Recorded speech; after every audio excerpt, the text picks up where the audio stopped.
Assalamualaikum warahmatullahi wabarakatuh. Hari ini kita bakal coba ngoprek FW KKSP King Kaiser dari sektor project. Ini dapat baru. Tadi sempet udah nge-tweak dikit, tapi terus baru kepikiran, oh iya bisa juga jadi video ya. Ya udah akhirnya aku curi star lah. Sebelum kita mulai ngoprek, aku bahas sedikit dulu soal FW ini. Jadi seperti FW KSSP yang kemarin kita bahas, kalau kekurangan dari front weapon punya sektor project itu adalah tidak snap fit di sasis. Dan ada beberapa sih bagian-bagian produksinya. Contohnya gini. Nah, ini bagian sampingnya ini dia tidak bulat sempurna seperti punya Bandai.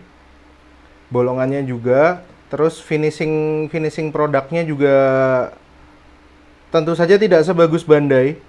Tapi ini adalah solusi lebih murah kalau pengen main keras gear, terutama di kelas Gearboost ya. Ini masuknya Nitro Evo tapi sering banget di ban di yang lain kecuali yang kelas Gearboost. Soalnya ini lumayan OP. Dan tentu saja lebih murah dari Bandai. FWKK Bandai itu kalau misal mulus atau baru gitu ya, tanda kutip baru, NOS gitu, new old stock, itu di kisaran hampir 1 jutaan. Kalau FWKKSP ini dia cuman 375 dan kalian bisa nambah 25.000 buat di settingin sekalian sama yang jual. Yang jual Mas Ivan Novianto, nanti kontaknya aku taruh di deskripsi.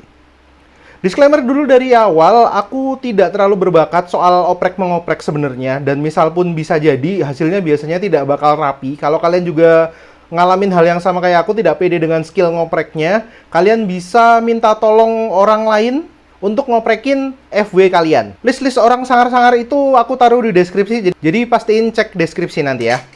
Oke, kenapa harus dioprek? Karena FW KKSP itu ketika datang tidak bisa langsung dipakai. Misal pun bisa langsung dipakai, kebetulan dapat unit anomali gitu yang bisa langsung dipakai, biasanya masih ada beberapa kekurangan dari FWKK SP ini yang harus kita benerin. Kekurangan yang pertama tentu saja ini adalah finishing produknya tidak terlalu rapi. Tapi ini halal dipakai di turnamen di Indonesia. Jadi oke, dan bahannya keras banget. Mau adu banteng sama Bandai juga berani banget ini. Terus yang kedua, sebenarnya ini tadi udah aku kikis sebelah sininya. Udah dikikis. Jadi kalau FW KKSP baru, dia tuh bentuknya terlalu nukik kayak paruh burung gitu. Nah, karena terlalu turun FW-nya, bagian depannya ini, bagian ujungnya, itu kalau dipasang di sasis dan dipadu-padankan dipadu-padankan dengan wheel-wheel yang pendek, misal kayak Haidas, Thunder gitu, dia bakal nyeret banget. Jadi susah buat dapet ground clearance GC seperti yang kita pengenin. Biasanya kalau di kelas Gearboost GC-nya 1 mili. Jadi langkah pertama yang bisa kamu lakuin adalah ngikis bagian depannya ini biar tidak terlalu ke bawah. Terus yang selanjutnya, aku lupa yang keberapa. Tentu aja benerin kayak sisa-sisa produksi kayak gini, ini bisa dipotong aja pakai tang potong atau pakai cutter. Yang ini juga. Nah, terus dua wheel weapon ini bakal ada di sini. Dihubungin sama as. Ketika kita beli, kita dapat asnya sama perintilan-perintilan ini juga yang sebelah sini. Dapat asnya, ini asnya seukuran as Tamiya, jadi 72 mili, panjangnya 7,2 cm. As bawaannya ini tentu saja as biasa yang di beberapa waktu yang lalu aku pernah bikin komparasi as biasa itu rawan bengkok. Apalagi kalau FWKK, wheel depannya ini dia bakal sering banget nabrak arena. Nabrak lawan, nabrak arena. Kita harus memperkuat asnya ini. Jadi disarankan sekali buat beli hard shaft.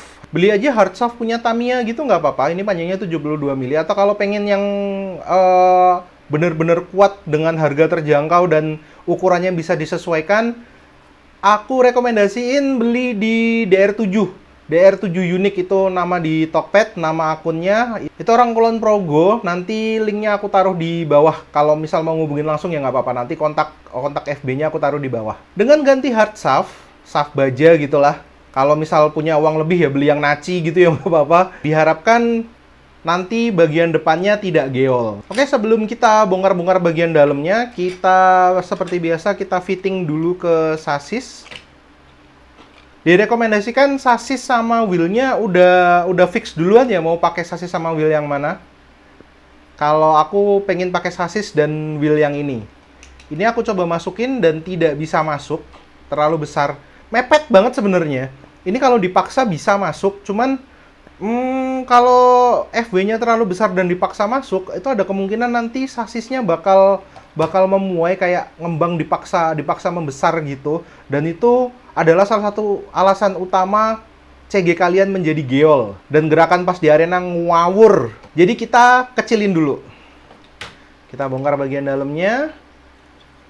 Kalau FWKK itu dia cuma terdiri dari dua bagian kayak gini, tempurung atas sama tempurung bawah. Nanti di tengah-tengahnya sini ada wheelnya dan beberapa gear di sebelah sini. Nah, buat bikin dia lebih pendek, otomatis aku bakal ngorbanin kalau nggak di sini, di sini. Aku pilih di sini karena dia lebih gampang. Jadi kita bakal amplas bagian sininya. Amplas ini kan rata nih, rata gini kan. Udah aja amplas, gitu, biar rata. Yang bawah udah diamplas. Amplasnya kalau mau rapi ini basah karena aku pakai kaca dikasih amplas 400. Habis itu amplasnya dalam kondisi basah, jadi dikasih air biar lebih rapi. Setelah diamplas, tapi ini pas dipasang masih ada rongganya. Terus aku inget yang pas FWK SSP kemarin, itu lubang baut yang ini, lubang bautnya ini sama lubang di sini itu tidak sama. Jadi kita akan coba ukur lubang di sini berapa. 4,8 4,8 4,5. Yang sininya 4,5. Jadi kurang besar. Kemungkinan besar tidak bisa masuk. Jadi kita akan perbesar lubang yang di sini menggunakan kikir ajaib. Aku pakai kikir yang bulat, ujungnya juga bulat gitu. Jadi nanti diputer gitu. Jadi nanti tegak lurus gitu kan, terus diputer gitu sampai ini bisa masuk. Pelan-pelan aja ya ngamplasnya ya. Ngamplas bentar, dicek lagi, ngamplas bentar, dicek lagi gitu. Oke, setelah udah pas dan dibaut bisa masuk ke sasis, ini belum bisa masuk full ya. Soalnya lubangnya kan dia jadi beda. Tuh, nggak bulat lagi. Kita harus bikin lubang baru lagi nanti buat yang konektor ke bodinya ini. Tapi yang penting udah bisa masuk ke sasis dulu ini. Nanti lubangnya kita pikir belakangan. Sekarang kita bongkar, kita mulai rakit dalamnya. Oke, di dalam paketan belinya, kita dapat 3 pinion. Ini nanti yang bakal dipasang di sini. Dipasang di as ini. Terus dia ke sini buat ngerakin crown ini, terus muter rodanya. Cuman, crown bawaan dari sektor project itu dia pakai punya Tamiya. Punya Tamiya itu dia belakangnya kan rata ya, belakangnya rata. Sedangkan dia nanti bakal dapat pinion dari sebelah sini. Dia bakal mungkin sekitaran segini. Jadi bagian belakangnya kosong. Ini bisa ada kemungkinan si crownnya ini bakal mundur ke sini dan nggak kena sama pinionnya yang di sini. Jadi saranku adalah pakai crown punya crush gear. Crown punya crush gear itu dia belakangnya ada tongolannya, jadi lebih maju, bisa lebih maju. Atau kalau misal mau maksa pakai crown dari punya Tamiya yang bawaan sektor project ini, kamu bisa dilem kali ya. Dilem bisa, atau bagian belakangnya dikasih tambalan, dikasih mungkin kayak dari tube sedotan gitu, sedotan aqua dipotong, atau kalau misal pakai di Tamiya itu kan ada spacer kan, spacer ditaruh di sini juga bisa, atau pakai ini juga bisa. Kalau misal bisa pas pakai bearing, cuman aku kayaknya lebih pilih pakai crown punya crush gear, pakai yang ini. Kita ganti dulu. Sudah kita ganti, kita rakit dulu yang bagian asnya ini. Di sini kita dapat 3 pinion, 2 besar, 1 kecil. Cuman aku pakai yang besar aja. Cuman sebelum masang pinion yang kedua, aku saranin Tambahin ini deh, tambahin ring.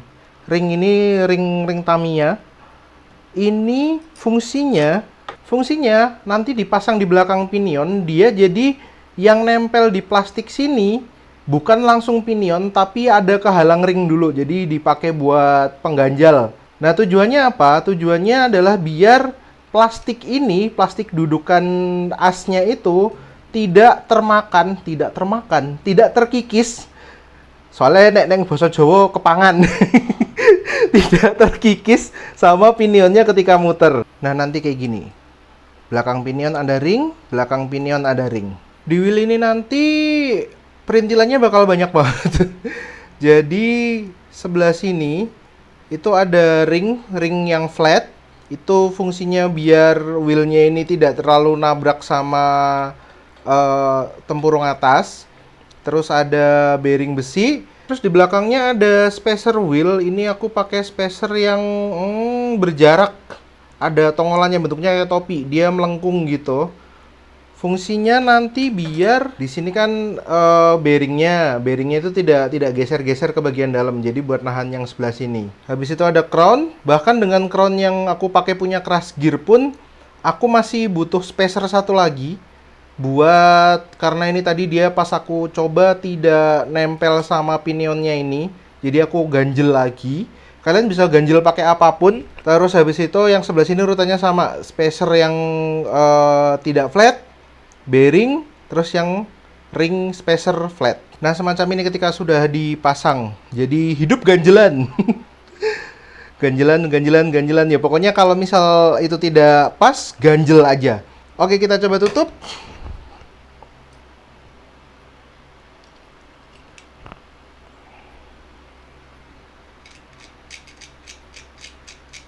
Udah bisa muter lancar. Oke, setelah sudah terpasang, kita pasang WW-nya. Weapon wheel weapon. Udah oke. Sekarang yang terakhir adalah masang ke sasis buat bikin lubangnya ini. Oke, sebelum kita pastiin dulu GC-nya kita mau berapa.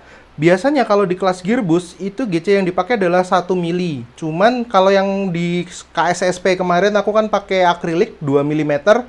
Akrilik itu nggak ada yang 1 mm, paling tipis itu adalah 1,5 mm. Jadi biasanya aku adalah pakai PVC sheet. PVC sheet itu bahan yang dipakai buat bikin ATM, KTP dan lain sebagainya. Jadi pastiin dulu. Oke, ini bisa. Oke, ini bisa. Terus di marking bagian belakangnya situ kalau udah pas di marking. Cuman mohon maaf sekali, cutterku patah. Aku biasanya ngelobanginnya, kalau misalnya di video yang KSSP kemarin aku ngelobanginnya pakai cutter gitu, tapi ini cutterku patah. Jadi you get the idea. Kalau nggak lihat yang video KSSP kemarin, udah dicek GC-nya, lalu di marking, dikasih tanda. Mungkin kalau ini karena ini hitam, jangan pakai yang spidol hitam, jangan pakai ballpoint hitam, pakai ballpoint putih atau apa gitu. Terus habis itu lobangnya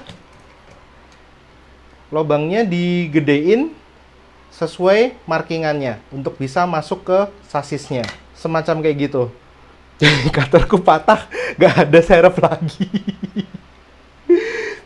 Oke, semacam kayak gitu. Semoga membantu. Selamat bertanding. Sampai jumpa di arena. Assalamualaikum warahmatullahi wabarakatuh.